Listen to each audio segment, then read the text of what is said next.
Selamat datang di penelusuran mendalam kita kali ini. Senang sekali rasanya bisa kembali duduk dan membedah materi bersama Anda.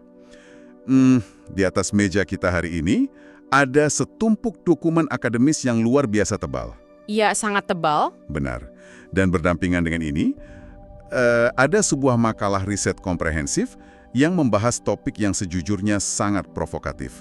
Makalah ini berisi 100 pertanyaan tabu dan kritik tajam terhadap salah satu arsitek hukum paling berpengaruh dalam sejarah Islam. Tokoh yang sangat sentral ya. Tepat. Tokoh tersebut adalah Imam Malik Ibnu Anas. Beliau hidup dari tahun 711 hingga 795 Masehi. Dan tentu saja, kita akan membedah mahakaryanya yang membentuk fondasi hukum bagi jutaan orang, yaitu Kitab Al-Muwatta. Di abad ke-8. Kalau Anda yang mendengarkan berpikir ini hanya cerita masa lalu, bersiaplah untuk melihat relevansinya. Sangat relevan. Misi utama kita adalah membedah anatomi informasi. Kita ingin melihat bagaimana sebuah kebenaran, data, dan hukum dijaga ketat di tengah gejolak pergantian kekuasaan. Kita akan mengupas mengapa kerangka berpikir Imam Malik ini memicu perdebatan epik dari berbagai kalangan, mulai dari sesama aliran Sunni, kelompok Syiah, gerakan Salafi, sampai para pemikir sekuler dan ateis di era modern ini. Oke, mari kita urai ini. Untuk Anda yang menyimak, bayangkan sebuah skenario dari halaman pertama riset kita. Bayangkan Anda hidup di bawah bayang-bayang imperium paling berkuasa saat itu, Kekhalifahan Bani Abbasiyah. Sebuah negara adidaya. Benar, lalu tiba-tiba Anda ditangkap, disiksa, dan dicambuk habis-habisan oleh gubernur setempat, sampai bahu Anda mengalami dislokasi permanen. Dan apa kejahatannya? Anda menolak untuk menarik satu kalimat fatwa sederhana tentang aturan perceraian. Terdengar absurd, kan? Sangat absurd. Mengapa aturan perceraian bisa dianggap sebagai ancaman eksistensial bagi keamanan negara raksasa? Nah, untuk membongkar insiden pencambukan itu, yang secara historis dikenal sebagai The Mihnah, kita harus memetakan profil tokoh ini dulu ya. Ada satu anomali terbesar dari Imam Malik yang disorot di dokumen kita. Ya, keengganannya untuk bepergian. Betul. Di era keemasan pencarian ilmu, di mana para sarjana biasanya jalan ribuan kilometer ke Irak, Suriah, atau Mesir untuk mencari riwayat, Malik secara sadar memilih diam di kota kelahirannya, Madinah. Ia seolah menancapkan akarnya di sana.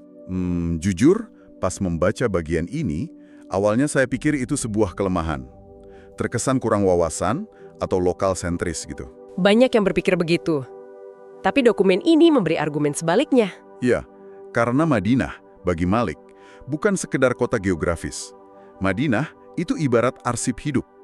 Itu adalah epicentrum di mana Nabi membangun tatanan sosial, dan yang lebih penting, kota di mana ribuan sahabat menetap pasca wafatnya beliau. Mereka membesarkan generasi berikutnya di sana. Tepat, mereka mempraktikkan hukum dalam urusan pasar, pertanian, secara massal. Jadi Malik pada dasarnya sedang duduk di atas tumpukan data hidup. Analisis yang sangat tepat. Dan pemahaman tentang arsip hidup inilah yang membawa kita kembali ke insiden pencambukan tadi. Kalau kita hubungkan ini dengan gambaran yang lebih besar, Malik menolak mencabut fatwanya yang berbunyi, cerai yang dijatuhkan karena paksaan itu tidak sah. Dan dari kacamata politik saat itu, penguasa Abbasiyah sedang gencar menuntut sumpah setia atau baiat dari penduduk. Seringkali sumpah ini dipaksakan dengan ancaman. Ancaman khasnya, kalau kamu mengkhianati khalifah, istri-istrimu otomatis tertalak. Wah, jadi fatwa yang tadinya murni soal hukum perdata keluarga diubah jadi ancaman politik. Betul. Logika publik langsung menangkap pesan tersirat Malik. Kalau cerai karena ancaman pedang, itu batal demi hukum. Maka sumpah setia kepada khalifah yang diucapkan di bawah todongan pedang juga batal demi hukum. Luar biasa. Secara tidak langsung, Malik sedang mendelegitimasi kekuasaan rezim yang menindas. Ini bentuk pembangkangan sivil yang elegan. tapi sangat mematikan secara politik. Makanya lengannya ditarik sampai lepas dari sendinya. Tapi dinamikanya makin kompleks. Setelah badai politik itu mereda, reputasinya tidak hancur, dia malah jadi martir kebebasan berpendapat. Sampai Khalifah Al-Mansur menyadari blunder gubernurnya kan? Ya, khalifah minta maaf secara pribadi dan datang membawa tawaran. Tawaran yang saya baca di riset ini bikin geleng-geleng kepala. Khalifah menawarkan untuk menjadikan kitab hukum Malik, Al-Muwatta, sebagai satu-satunya hukum yang diwajibkan di seluruh kekaisaran. Dari India sampai Afrika Utara, buku Anda jadi undang-undang dasar sebuah imperium. Tapi Malik menolaknya. Penolakan itu adalah titik balik krusial. Alasan Malik sangat berlian. Ia bilang ke khalifah kalau para sahabat sudah menyebar ke berbagai wilayah, ke Kufah, Basrah, Damaskus. Mereka membawa interpretasi dan preseden hukum yang sah sesuai konteks lokal. Jadi memaksakan gaya Madinah ke masyarakat yang punya tradisi sah mereka sendiri itu zolim ya menurut Malik. Dia menolak monopoli negara atas kebenaran. Tepat sekali. Ia melestarikan desentralisasi hukum. Nah, mari kita beralih membedah kitabnya sendiri, Al-Muwatta. Bentuknya sangat unik. Ya, artinya jalan yang sering dilalui. Dari dokumen riset ini, formatnya bukan sekedar daftar hadis Nabi. Ini lebih kayak ensiklopedia hukum terapan, sebuah produk hybrid. Sifat hybrid inilah yang membuatnya jadi kitab hukum muslim tertua yang bertahan. Malik tidak murni menyusun ucapan Nabi saja. Ia menggabungkannya dengan putusan pengadilan awal, fatwa generasi tabi'in, kebiasaan masyarakat Madinah, dan penalaran logisnya sendiri. Disusun berdasarkan topik kehidupan sehari-hari ya, bukan berdasar siapa penceritanya. Ada bab ibadah, kontrak bisnis, pernikahan. Sangat fungsional. Ada satu data statistik yang bikin saya takjub. Dari sekitar 100.000 riwayat yang beredar, Malik cuma memilih sekitar 1.700 hingga 1.900 riwayat untuk draft finalnya. Seleksinya ekstrim sekali. Ia meneliti setiap partikel dan preposisi kata. Standar kurasi yang luar biasa ketat. Tapi dokumen kita mengajak kita membandingkan metodologi Malik ini dengan kolektor hadis yang datang belakangan, kayak Imam Bukhari atau Imam Muslim.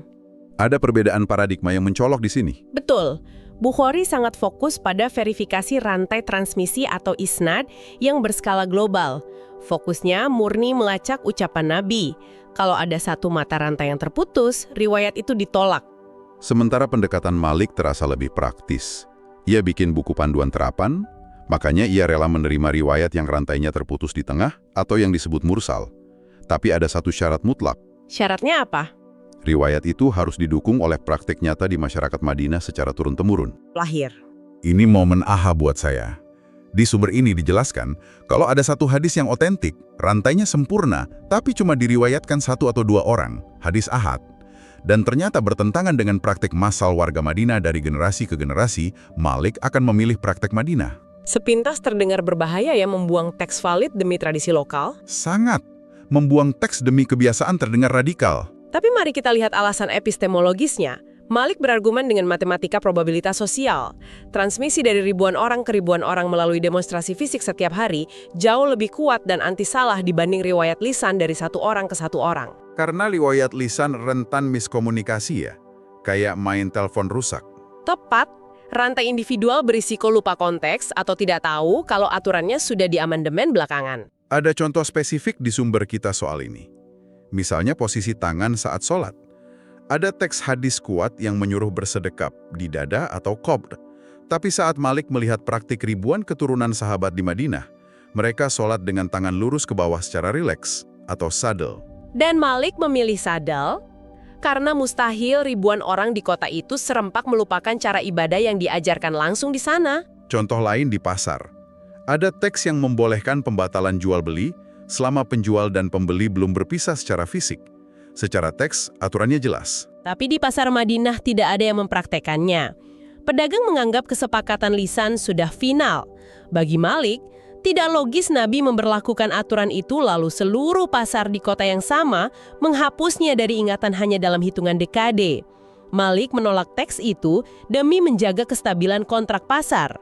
Pendekatan yang memprioritaskan praktik hidup di atas teks tunggal ini jelas memicu badai kritik. Banyak ulama yang berpusat pada teks, seperti Imam Syafi'i atau gerakan Salafi modern, mengkritiknya tajam. Mereka menganggap itu mengesampingkan teks suci demi tradisi lokal. Ya, tapi Malik memandang praktik massal itu sebagai teks yang hidup, bukan tradisi lokal yang acak. Betul sekali. Dinamika inilah yang membawa kita ke bagian paling menantang dari penelusuran ini. 100 pertanyaan tabu. Ini adalah kompilasi kritik tajam lintas sekte dan agama. Kami ingin mengingatkan Anda yang mendengarkan bahwa di sini kami hanya melaporkan klaim dan pembelaan akademis dari sumber secara netral. Mari kita mulai dari kritik sektarian khusus dari kalangan Syiah. Klaim dari tradisi Syiah sering mempertanyakan integritas seleksi riwayat Malik. Mengapa sangat sedikit riwayat dari Ali bin Abi Thalib? Mengapa momen fundamental seperti Ghadir Hum atau Karbala tidak ada di Muwattah? Apakah Malik bias secara politik? Ini memunculkan pertanyaan penting, bagaimana pembelaan akademis merespons ini? Absennya riwayat itu murni karena masalah geografis dan genre.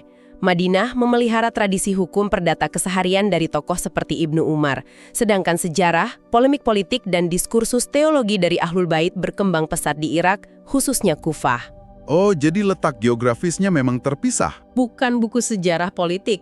Mencari tragedi Karbala di sana, ibarat mencari sejarah perang di dalam buku panduan pajak.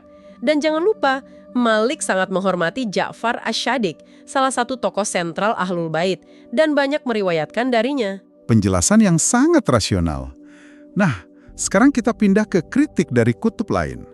Para kritikus sekuler, ateis, dan ex-muslim. Mereka sering menembak fondasi historisnya. Bagaimana kita bisa percaya pada teks yang dikumpulkan 100 tahun setelah Nabi wafat? Bukankah itu seperti permainan telepon rusak? Argumen telepon rusak ini populer sekali. Tapi riset ini menunjukkan itu simplifikasi. Masyarakat Arab awal punya budaya hafalan ekstrim. Selain itu, ini bukan murni lisan. Ya, ada tradisi catatan tertulis awal. Dan kita harus paham sistem verifikasi isnad. Ini bukan transmisi oral tertutup. Ibaratnya kayak sistem blockchain kuno ya. Analogi yang sangat pas. Di zaman itu, riwayat diaudit di ruang publik, seperti masjid. Kalau ada satu perawi menyebut nama atau kata yang salah, puluhan ulama lain yang mendengarkan akan langsung mengoreksinya secara komunal. Dan manuskrip Al-Muwattah dari awal abad ketiga Hijriyah membuktikan stabilitas teksnya secara global. Manuskrip fisik membantah argumen distorsi liar tersebut. Kritik sekuler yang kedua menyasar pada moralitas. Ini berat karena menyangkut etika modern. Kritik tentang hukuman fisik, aturan perbudakan, dan peran gender yang dianggap ketinggalan zaman. Pertanyaan mereka, bagaimana teks hukum yang melestarikan itu bisa relevan secara etis sekarang? Di dokumen kita, pembelaannya mengajak kita melihat konteks abad ke-7. Hukum Islam saat itu tidak menciptakan perbudakan, justru mengatur, membatasi, dan mendorong sistem abolisi perlahan melalui denda tebusan untuk memerdekakan budak. Dan untuk hukuman fisik atau hudud, penjelasannya sangat teknis. Hukum tertulisnya memang menetapkan hukuman fisik, tapi syarat pembuktiannya sangat mustahil dicapai. Ya, misalnya untuk kasus perzinahan butuh 4 saksi mata langsung yang melihat penetrasi tanpa halangan. Itu secara logis mustahil dipenuhi. Karena itu, fungsinya bukan sebagai rutinitas eksekusi, melainkan sebagai garis moral dan efek jera. Selain itu, dokumen kita juga menyoroti fleksibilitas Malik melalui prinsip maslahah, kepentingan publik, dan sad al-daroi, mencegah bahaya. Konsep sad al-daroi ini brilian. Ada contoh praktisnya? Secara hitam di atas putih, Anda sah menjual buah anggur panen Anda ke siapa saja.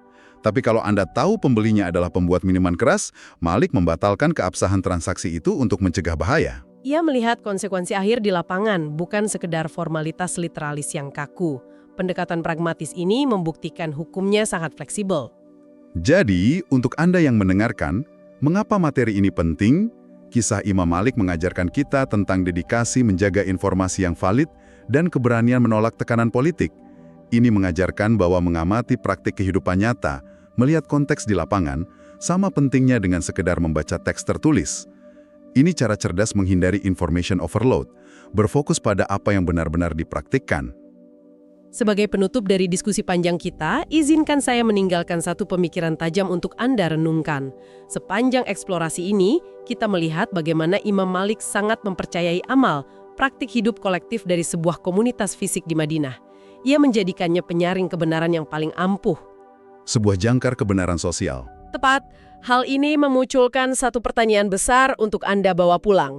Di era modern ini, di mana kita semua terisolasi di belakang layar, mengonsumsi informasi secara individual, dan komunitas kita terpecah belah oleh algoritma media sosial, apakah kita masih memiliki yang namanya praktek kolektif kebenaran? Ataukah di era digital ini, kita semua telah kehilangan kompas kebenaran sosial yang dulu dijaga mati-matian oleh Imam Malik? Pertanyaan yang sangat menampar dan patut kita renungkan bersama. Terima kasih telah menemani kami membedah lapisan-lapisan argumen hari ini. Kami harap diskusi ini bisa merawat literasi kritis Anda dan memantik rasa ingin tahu Anda lebih jauh. Teruslah bertanya dan mari kita jaga kejernihan akal sehat di tengah derasnya arus informasi. Selamat melanjutkan aktivitas Anda.